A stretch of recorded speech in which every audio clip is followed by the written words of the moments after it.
चाहिए ये एमपी। और आपने छोटी सी क्लिप देख ही ली होगी। इम्तियाज जलील काफी ज्यादा इमोशनल हो गए और काफी ज्यादा गमजदा हो गए और इतने ज्यादा गमजदा हो गए कि उनका रो रो के बुरा हाल है। और जहां वो स्टेज पर स्पीच दे रहे थे वहां पर उन्होंने रोते हुए अपनी अम्मी के बारे में सुनाया, जब उनकी अम्मी उनकी वालिदा खत्म हो रही थी। और उन्होंने ये भी कहा कि उन्हें नहीं बनना एमपी, नहीं बनना सांसद। अगर ऐसा है तो सबसे पहले आप ये उनका पूरा वीडियो देख लीजिए। मैं आपको आज एक बात कहना चाहता हूं। मैंने अल्हम्दुलिल्लाह 10 साल ये आवाम ने मुझे सीने से लगाए रखा, मुझे अपना बेटा समझा, अपना भाई समझा, और मैंने जितना हो सकता है मैंने उनके लिए जो कुछ भी बन सकता है। कोई भी इंसान मेरे भाई परफेक्ट नहीं होता है, मैं कोई फरिश्ता नहीं हूँ, मैं भी इंसान हूँ, गलतियाँ मुझसे भी होती है। लेकिन 6 साल पहले किसी की शादी में नहीं आया तो नाराज, किसी की दुकान के उद्घाटन के लिए नहीं पहुंच सका तो नाराज। हम कब तक ऐसी छोटी छोटी बातों की वजह से हमारी जो बड़ा लक्ष्य है उसको हम खो देंगे। 22 मार्च 2022 ये वो दिन है जब मैंने अपनी दुनिया खो दिया था। 22 मार्च 2022 को तकरीबन 20 दिन पहले रात के 10 बजे का वक्त मैं मेरी वालिदा के साथ हंसी मजाक कर रहा था। ज़रा भी ऐसा लगा नहीं था कि आगे क्या होने वाला है।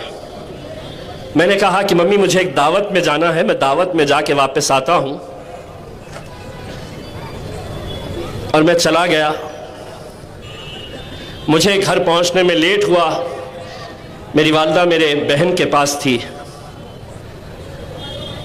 वो अपने घर चली गई। दूसरे दिन मेरे भाई का फोन आता है कि वालिदा को ब्रेन स्ट्रोक हुआ है। वो 20 दिन अस्पताल में कैसे हमने निकाले। मुझे ऐसा लगता है कि मेरी वालिदा वैसे ही नहीं मरी।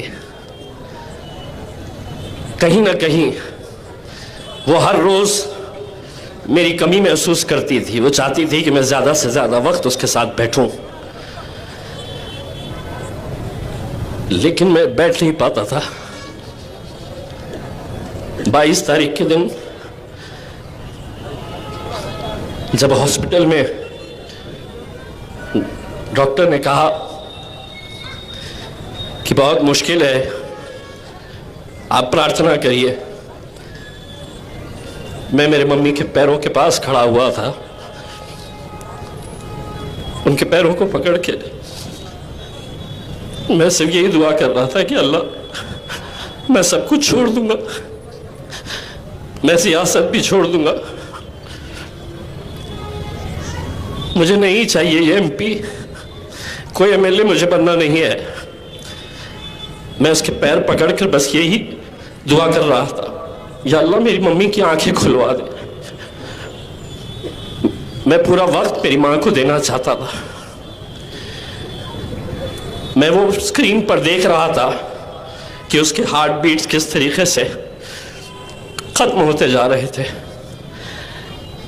शायद वो अपने बच्चे की आवाज खामोशी में भी सुन रही थी कि ये सब छोड़ना चाहता है, अपनी आवाम की मोहब्बत, ना उसको एमपी चाहिए ना एमएलए चाहिए, वो मेरे साथ रहना चाहता है।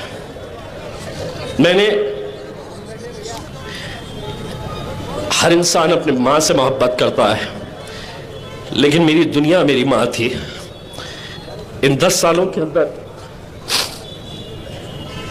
मैं अगर लोगों के करीब गया तो मैं अपनी माँ को वक्त नहीं देता था जितना वो चाहती थी। रात में 1 बजता हो 2 बजता हो, वो बेड के सामने एक स्क्रीन लगा हुआ था सीसीटीवी का, वो इंतजार करती थी कि कब गाड़ी आएगी, कब उसका गुड्डू आएगा।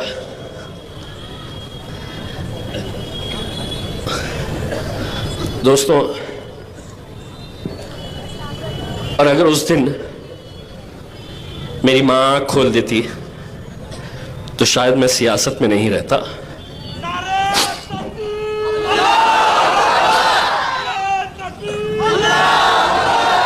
क्योंकि दुनिया में तुम हर चीज पा सकते हैं, दौलत, शोहरत, नाम, हर चीज तुम्हें मिल सकती है। नौजवानों, मैं तुमसे ही अपील करना चाहूंगा, ये दौलत को जाने मत देना। बहुत खुशनसीब है वो लोग जिनकी माएँ हैं। मेरे वालिद साहब का इंतकाल करीब 30 साल पहले हुआ, तो मुझे बड़ा एक भाई की हैसियत से, नतीजा कुछ भी आए, एक बात यहां से जरूर लेकर जाना, मुझे वोट देना नहीं देना, मुझे इतना अफसोस नहीं होगा, लेकिन कभी किसी की मां मिल जाए मुझे और वो मुझसे अगर ये कहे कि बेटा तुम्हारे बोलने की वजह से हमारा बेटा अब हमें मोहब्बत से देखता है, गले लगाता है, प्यार करता है, तो मैं समझूंगा इसमें मेरी जीत है मेरे भाइयों।